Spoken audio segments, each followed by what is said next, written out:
A couple of nights ago, I was having a case of insomnia. I'd gone to bed around 9 o'clock and I woke up at 2 in the morning. Due to circumstances beyond my control, I was unable to go back to sleep. So around 3 in the morning, I rented on streaming for $3.99 Blue Velvet. So today we're going to be reviewing 1986, directed by David Lynch, Blue Velvet, which is considered a masterpiece. And I will say that this is one of my rare 5 out of 5s right off the bat. It truly is a masterpiece of just the way that David Lynch lays out the film. He wrote this story, everything about it. The vivid colors, the shadows, the imagery, and he's kind of more developing his symbolisms that he goes back to and he revisits in a lot of his other films, right? So last summer, my wife and I watched Twin Peaks. There's the Red Room. We see the red curtain in this movie, both in the apartment of Dorothy Valens, fluttering in one corner, and then in the nightclub that she is in. I do believe that the curtain on the stage is a red curtain. And something else that stood out to me that was a tie-in with my last Lynch review of Dune, the microphone that she is using, it's that very early microphone from the 30s, that time period, where it's like a circle with the wire springs and then the receiver pickup in the middle. They used a microphone like that as an interpretation device for the aliens in the movie Dune, if you pay attention. So that being said, this movie had a $6 million budget. It would go on to gross $8.6 million at the box office between US and Canada. We see the pairing of the beautiful soundtrack by Angelo Badalamenti. We also see in Twin Peaks as well, right? So Lynch cast Kyle MacLachlan again in this film, although Val Kilmer was his original pick, but he felt that it was going to be too violent of a role. He later regretted not taking the role. And this movie is considered the revival of Dennis Hopper's career, where Dennis Hopper plays the evil villain, Frank Booth, one of the most disturbing villains that I've seen in a motion picture in a long time. This movie, I knew it was a 5 out of 5 when I felt on edge and uncomfortable. When a movie can stir up feelings of discomfort and anticipation, you know it's doing the right thing. Lynch based this movie off of some of his own life experiences. I've read this again and again, that there was this time of his childhood where him and his brother were out at night in the streets of, where did he grow up? Somewhere in Montana. And there was a totally nude woman walking down the street. And he said it was so frightening to him as a child. That was kind of the basis for some of the scenes in this film, right? And it was filmed in Wilmington, North Carolina.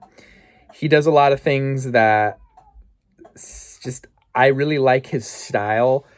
And you see this in Mulholland Drive. He does this too, where he'll just go really close into something. In this particular film, it's the severed ear. He's going in with the camera, and then it comes into like a whole nother situation, right? And it's like expanding on whatever idea he had in his mind at the time. I almost kind of get a Tim Burton vibe in that very opening scene where you see the white picket fence with the bright pink roses in front of it. Maybe Lynch was inspiring Burton. I don't know. So it's a disturbing movie. That's why I don't think this movie sat well with a lot of people, because it is very violent.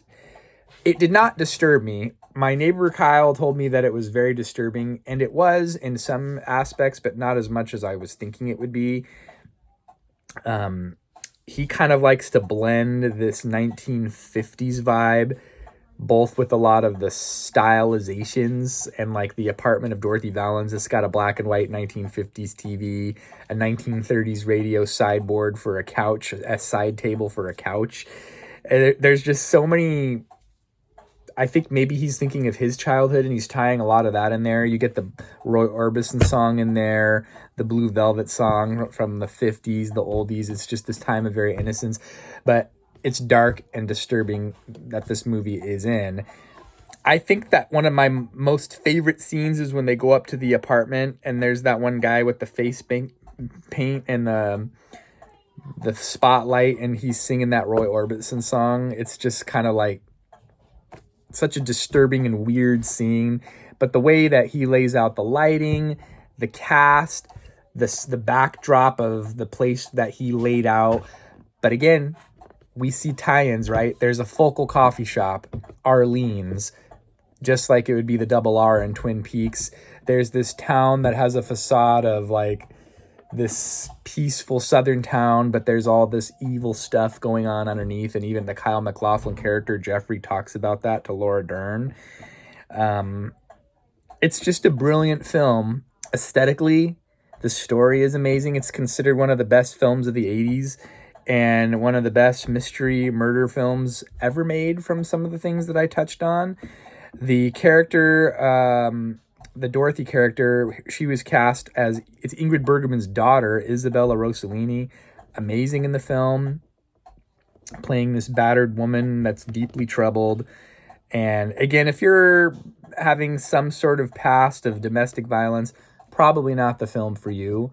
I could see why this movie is deeply troubling and disturbing to a lot of people. Your dinner's here. But overall, I'm looking at this stylistically, acting-wise, visually, cinematography.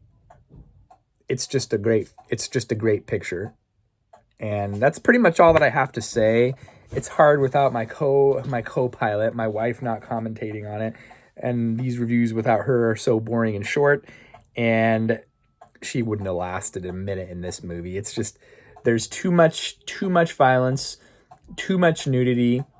But if you could look at the deeper symbolisms and the brilliance of Lynch and using these dreamlike things and weird things, like just like in Dune, there would be the hand symbol that would appear in a backdrop of nothing. In this movie, the Blue Velvet movie, he used that flame. There'd be that flame. Lynch is obsessed with fire, was obsessed with fire. And then the ruffling of the red curtain. What does that mean? There's another realm, another evil dimension that is going on outside of this reality.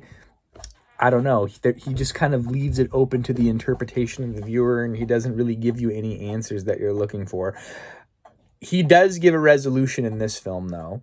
So I think when we reviewed a movie like Mulholland Drive, and I kind of understand Lynch doesn't really like to explain things, but I feel like in his earlier works, his movies have a conclusion, and that is much more satisfying to me. I do appreciate his mystery and trying to figure things out on your own, but I want a resolution for the most part when I watch a movie, and this movie it was great. So a rare 5 out of 5. The Rotten Tomato critic average is 91%. Audience member with over 50,000 reporting in is a little bit lower at 88%, still incredibly high. And IMDb 7.7 out of 10. And this is like on the top 10 list of so many people. But I go in fresh, not looking at anybody else's opinion on it. Just like, critics hated Dune and I loved it. We like what we like, right? Another movie that I could think of offhand that I thought was a great movie was Gentlemen Broncos. Horrible critic reviews, but I enjoy it. So we watch movies and we find out for ourselves. I don't want to have any outside influence. That's the review. Until next time, we'll see you then.